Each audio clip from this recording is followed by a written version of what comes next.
अब हम दूसरे नंबर सवाल को बनाएंगे। आइए दूसरे नंबर सवाल को देखते हैं। अब यहाँ पे 196 और 38,220 दिया हुआ है। अब इसको बनाने के लिए आप लिख लीजिएगा, पहले उत्तर लिखिएगा। माना ए बराबर, ए किसको मानना है? तीन दोनों नंबर में जो बड़ा है, तो बड़ा कौन है भाई? 38,220। और बी को मान लेना है कितना?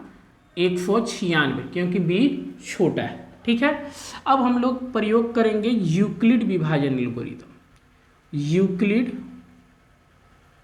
विभाजन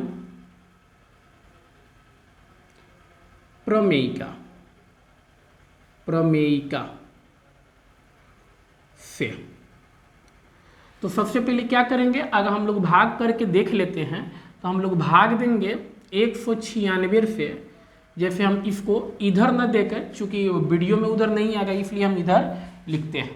तो हम लोग भाग देंगे 196 से कितना में? 38,220 में। ठीक है। अब देखिए भाग देते हैं, तो भाग देंगे तो पहले तो एक मर्तबे लगेगा 196। एक नहीं 10 दोबारा में से 6 हो गया 6, एक नहीं 10, 10 और 7 17 में से 9 जाएगा, 8 आएगा, या 2 होगा, यहाँ पे 1 आएगा। ठीक है। फिर ऊपर से कितना आ जाएगा? 2 आ जाएगा। अब इसमें लगेगा 9 मर्तबे। 9 छक 54 के 4, हाथ में 5, 9 9 1 काफ़ी, 5 86 के 6, हाथ में 8, 9 एकम 9 और 8 17। यहाँ पे एक नहीं 10 दोबारा में से 4 गया, 8 हो जाएगा, एक नहीं 10 5 15, 15 में से 6 हो जाएगा, 15 में से 6 हो जाएगा, 9 हो जाएगा, यह कट गया, यह कट गया, ऊपर से एक शून्य आएगा। अब ये 5 मरतबे लग जाएगा, तो 5 नंबर मरतबे 980 आ जाएगा। ये कट के यहाँ पे जो आपका शेषफल है वह क्या आ गया? शून्य आ गया। अब इसको हम लोग क्या करेंगे? यूक्लिड विभाजन प्रमेय, आप लोग जैसे लिखिएगा ना तो इसको उधर लिख लीजिएगा, चूंकि वीडियो में नहीं आएगा इसलिए इसको हम इधर लिख दिए। ठीक है। तो यूक्लिड विभाजन प्रमेयिका से लिखेंगे तो इसको लिख सकते हैं। भाज्य यहाँ पे क्या है? भाज्य है यहाँ पे 38,220 बराबर, भाजक कितना है? तो भाजक है 196 गुना भागफल कितना है? तो भागफल आपका हो गया 195 एंड प्लस शेषफल कितना आ रहा है? 0 आ रहा है। तो भाई यहाँ पे जो शेषफल है वह कितना आ गया? 0 है। अब ऐसी स्थिति में जहाँ पे शेषफल 0 आ जाए तो ऐसी स्थिति में यह सॉल्व हो गया। तो लिखेंगे चूंकि शेषफल इज इक्वल टू 0, इसलिए प्रक्रिया समाप्त होती है। इसलिए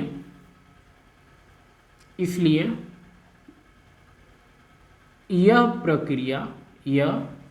प्रक्रिया समाप्त होती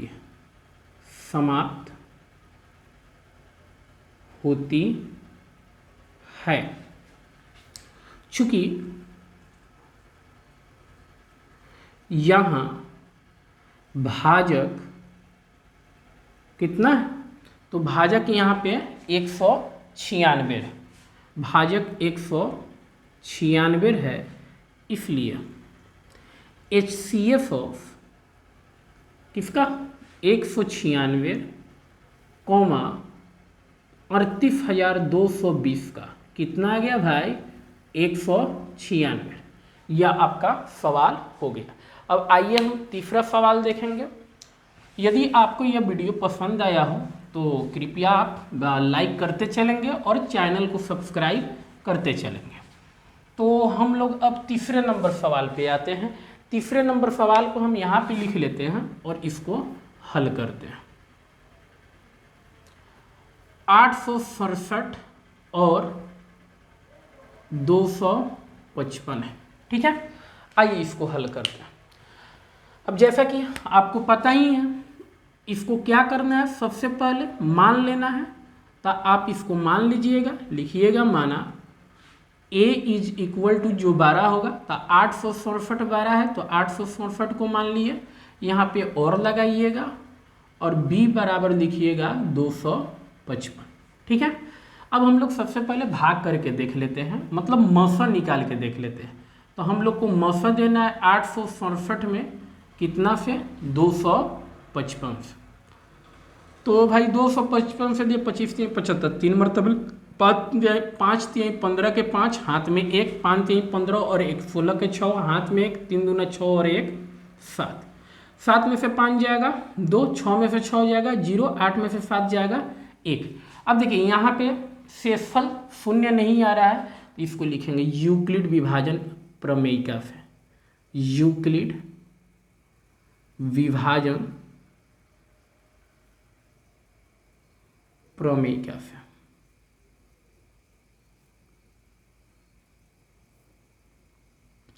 तो हो जाएगा 867 बराबर 255 गुना 3 plus 102, r is not equal to 0।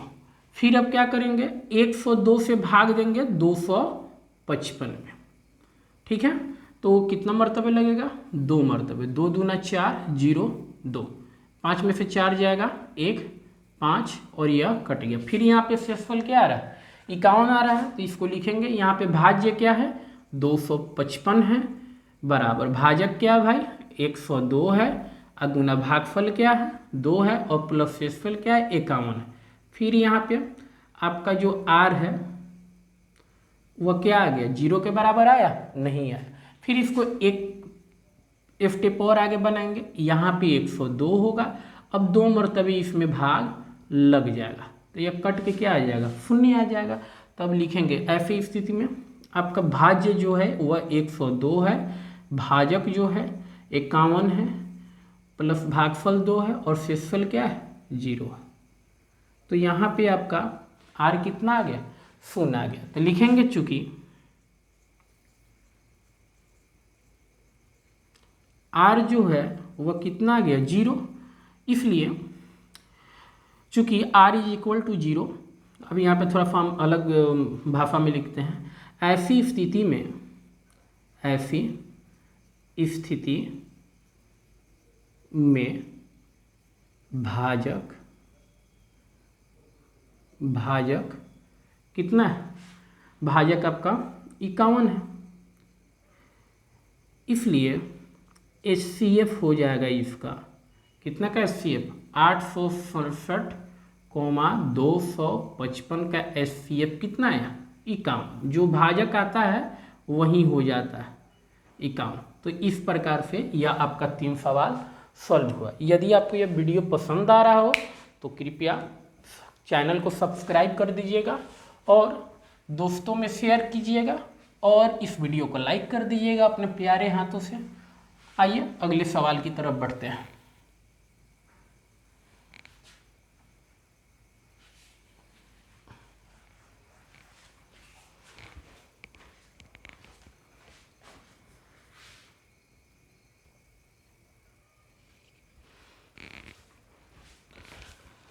अब हम दूसरे नंबर सवाल को देखेंगे।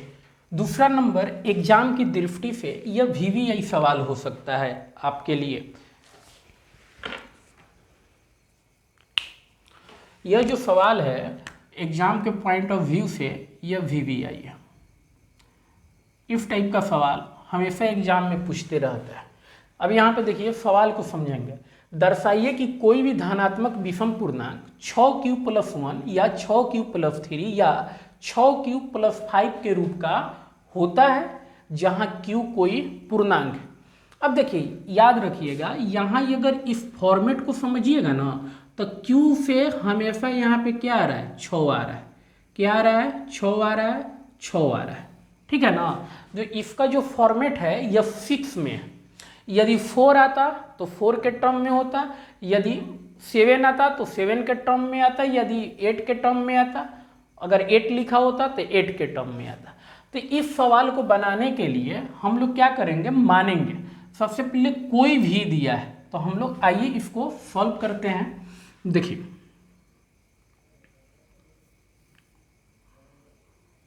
आप यहाँ पे मान लीजिएगा, देखिए कोई भी धनात्मक विषम पूर्णांक बोल रहा है, हमको पता नहीं है, ठीक है। और जब पता नहीं होता है तो हम लोग क्या करते हैं, मान लेते हैं। तो आप यहाँ पे भी मान लीजिएगा, माना कि एक कोई धनात्मक विषम पूर्णांक, धनात्मक विषम पूर्णांक है तथा v बराबर 6। चूंकि 6 के फॉर्मेट में है, देख रहे हैं q के साथ यहाँ भी 6 है, q के साथ यहाँ भी 6 है, q के साथ यहाँ भी 6 है, इसलिए हम b बराबर कितना ले लिए, 6 ले लिए। अब हम लोग लिखेंगे यूक्लिड विभाजन एल्गोरिदम से, लिखेंगे यूक्लिड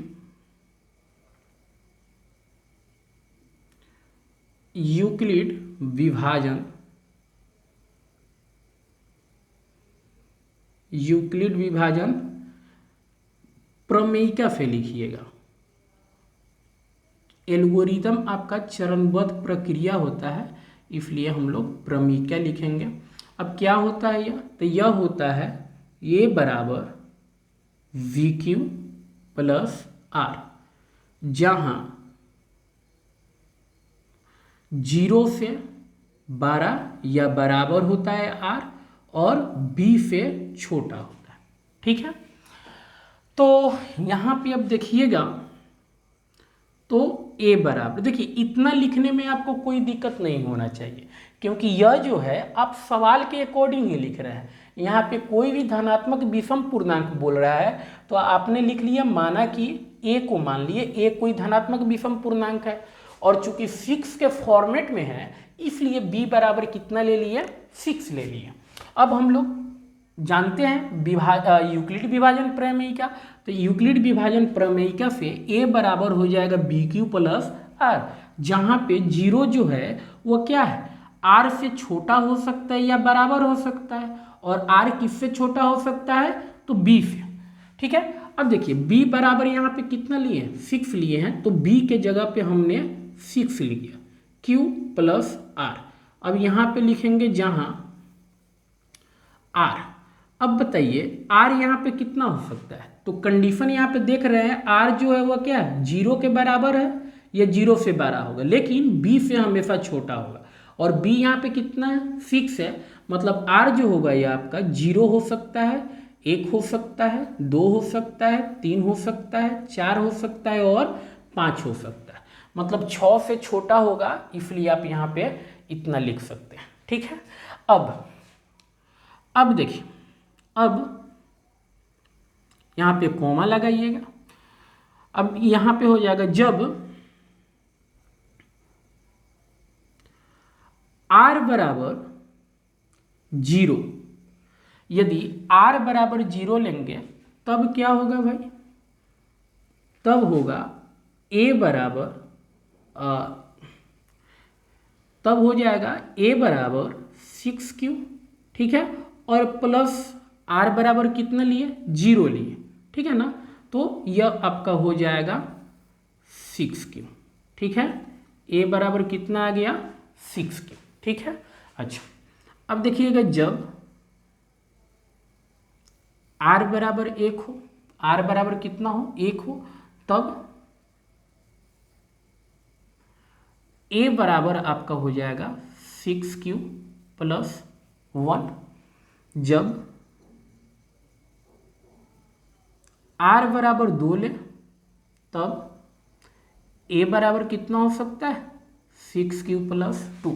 इसको बहुत सारे तरीका से लिख सकते हैं, हम ऐसे लिख रहे हैं, इसको सिंपल तरीका से भी लिख सकते हैं, इसको केस 1 केस 2 केस 3 के भी रूप में लिख सकते हैं, तो किसी भी तरह से लिखा जा सकता है। अब देखिए यहाँ पे जब R बराबर यदि 3 लिया जाए तब A बराबर कितना होगा, 6Q प्लस 3। इसी तरह से जब R बराबर यदि 4 ले तब A बराबर कितना हो जाएगा, 6Q प्लस 4। और लास्ट में जब R बराबर 5 ले तब आपका A क्या हो जाएगा, 6Q प्लस 5। ठीक है ना, अर्थात अब हम इसको यहाँ से लिखते हैं। ठीक है,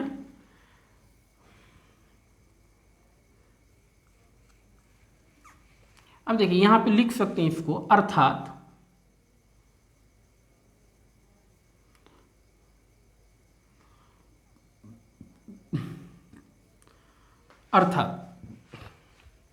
ए जो है अर्थात ए संख्याओं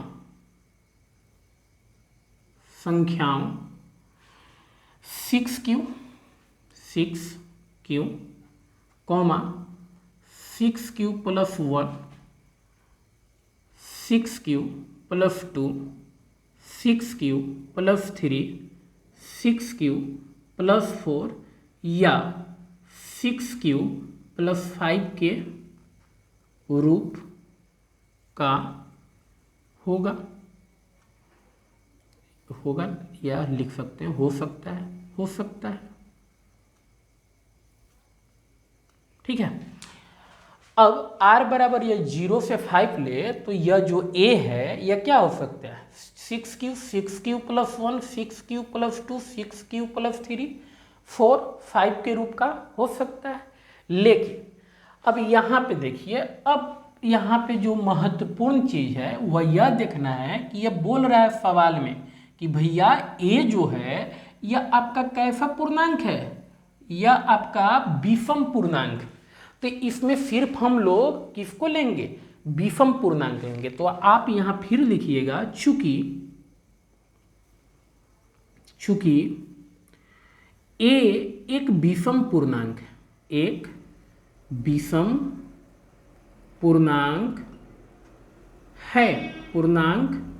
है, इसलिए चाहे इसको ऐसे लिखिए, इसलिए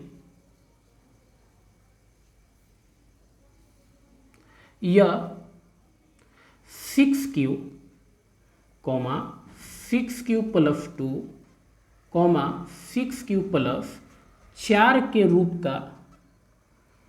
का नहीं होगा, है ना। अब एक विषम पूर्णांक है, इसलिए यह 6q प्लस 2, 6q प्लस 4 के रूप का नहीं होगा। क्यों नहीं होगा, तो आप यहाँ पे कंडीशन दे सकते हैं, क्योंकि यह सम संख्याएं है जो 2 से विभाज्य है। ठीक है। अब यहाँ पे हम कंडीशन दे दिए, चूंकि एक विषम पूर्णांक है इसलिए यह 6q प्लस 2, 6q प्लस 4 के रूप का नहीं होगा। क्यों नहीं होगा, क्योंकि यह सम संख्या है जो 2 से विभाज्य है। ठीक है। अब देखिए, अब यहाँ पे यह बात समझने वाली है, अब चूंकि a विषम संख्या है तो भाई 6q नहीं होगा, 6q प्लस 2 नहीं हो सकता है, 6q प्लस 4 नहीं हो सकता है। ठीक है। इसका मतलब क्या है, जो बच गया वह हो सकता है। तो इसको अब हम लोग लिख लेंगे। अतः देखिए यहाँ पे जगह नहीं है इसलिए हम अब यहाँ पे लिख रहे हैं, तो लिखेंगे अतः अतः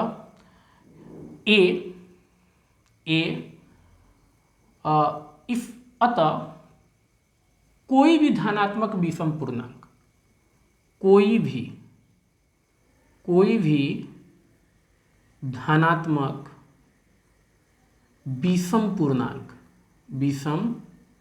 पूर्णांक क्या होगा, 6q प्लस 1, 6 या हम पूरे सवाल की तरह ही बना रहे हैं, 6q प्लस 3 या 6q प्लस 5 के रूप का होता है। ठीक है। और यह हो गया प्रमाणित। ठीक है। अब देखिए, सवाल को हम पूरे डिटेल्स में बनाएं, ठीक है ना, विस्तार से बनाएं। यदि यह आपको 5 नंबर में पूछता है तो अगर आप इस तरफ से बनाते हैं तो आपको बिल्कुल 5 नंबर मिलेगा। ठीक है। यदि 2 नंबर में पूछता है तो इस तरफ से बनाइएगा तो बिल्कुल आपको 2 नंबर मिलेगा, कहीं से आपका 1 नंबर भी कटने वाला नहीं है। अगर हम यहाँ पे चाहते तो यहाँ से इसको शॉर्ट में भी बना सकते थे, लेकिन हमने ऐसा नहीं किया, इसको पूरे विस्तार से बनाया। ठीक है। तो इस प्रकार से आप एग्जाम में बनाइएगा तो आपका जो है एग्जाम में पूरा फुल का फुल मार्क्स मिलेगा। आप इसका स्क्रीनशॉट ले लीजिए। आइए अब हम तीसरे नंबर सवाल पे चलते हैं।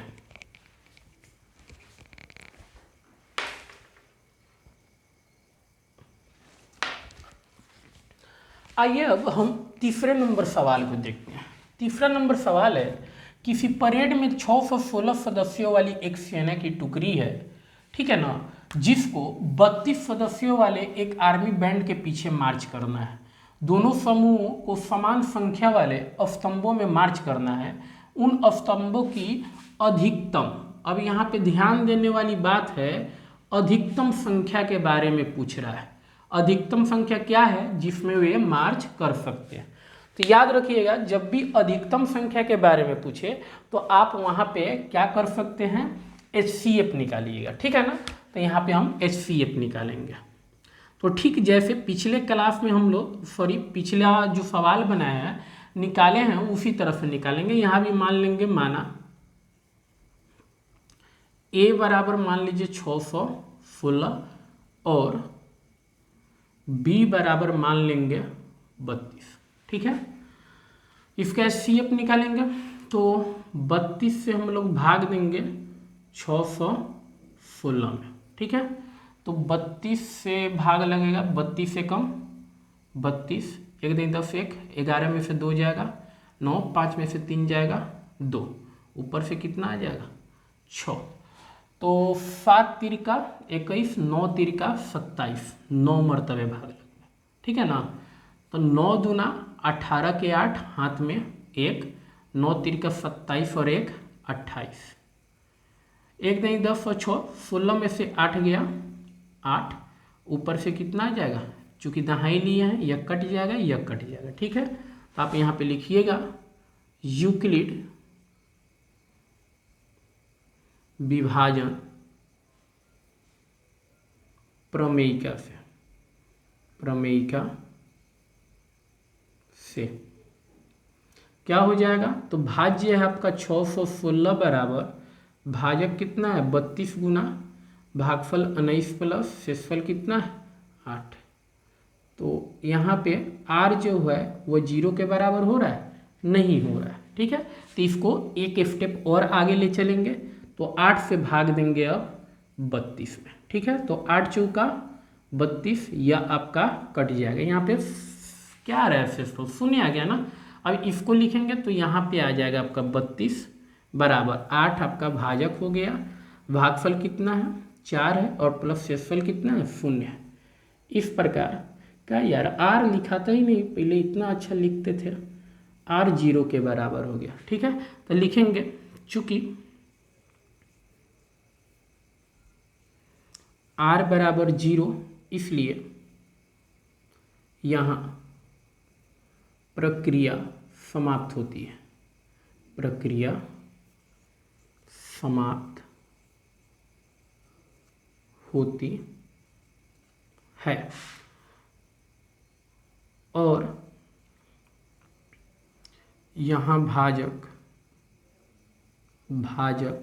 कितना है 8 है, इसलिए HCF ऑफ 32 एंड 616 कितना आ जाएगा, तो 8 आ जाएगा, ठीक है ना। HCF आया तो इतना आंसर नहीं लिखिएगा, यहाँ पे लिख दीजिएगा स्तंभों की अधिकतम संख्या लिख दीजिएगा, इसलिए स्तंभों की अधिकतम संख्या। तो अधिकतम संख्या कितना हो जाएगा, तो यह 8 हो जाएगा और यही आपका आंसर हो गया, ठीक है। तो यदि आपको मेरा वीडियो पसंद आ रहा हो तो कृपया मेरे चैनल को सब्सक्राइब जरूर कर दीजिएगा और मेरे वीडियो को लाइक भी कर दीजिएगा और अपने दोस्तों में से शेयर भी कर दीजिएगा। अगला चैप्टर में आपको जो चैप्टर 1.1 का सबसे इम्पॉर्टेंट क्वेश्चन है 4 और 5 उसको कराएंगे, ठीक है। तब तक के लिए अलविदा, हैव ए नाइस डे, खुश रहिए, मस्त रहिए।